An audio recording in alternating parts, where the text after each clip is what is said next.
Hello guys, আমি চলে এসেছি একটা সুন্দর নাম না জানা মেহেদি ডিজাইন, নাকি আমি তার নাম জানি না। এটার নাম আমি এজন্য নাম জানা ফুল দিছি। আমি এখানে তিনটা সুন্দর সুন্দর, আমি সবসময় তিনটা ফুলই আঁকি গাছ, সুন্দর সুন্দর তিনটা ফুল আঁকি।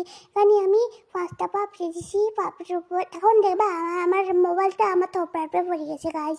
আমি থোপড়ার পড়ে যাওয়ার পরেও মোবাইলটারে উঠাই আমি আবারও মেহেদি আঁকা শুরু করছি। আমি যতবার বাধা পড়বে ততবার আঁকবো গাইস। আমি সুন্দর করে তিনটা ফুল আঁকি ফেলেছি, নাম না জানা তিনটা ফুল। আমি এখানে চারটা পাপড়ি দিচ্ছি, ওখানে পাঁচটা, ওখানে তিনটা, মানে এখানে একটা পাপড়ি, তারপর তিন পাশে আমি তিনটা করে আমি দিছি, পাতা দিছি, পাতার মাঝখানে দিয়ে সুন্দর সুন্দর করে টানি দিছি। এখন পাতাগুলোর নাম না জানা ফুলগুলোরে আমি একারে মোড়া মোড়া করে আঁকি দিব, একারে যাতে গাঢ় সুন্দর লাগে, একদম মোড়া মোড়া করে আঁকি দিব।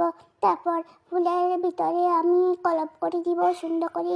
তারপর আমার নাম না জানা ফুল এভাবেই আঁকতে আঁকতে আমি ভিতরে গল্প করতে করতে আমার নাম না জানা ফুল তৈরি গাইজ। এখানে আমি কি করবো, ছাদে ফাঁচি দিই ছোটো ছোটো হিমবার মতন করি রঙা গোলা কত গলা দিয়ে দিব যাতে সুন্দর লাগে। এই জন্য আল্লাহ হাফিজ গাছ, আমার ভিডিও শেষ।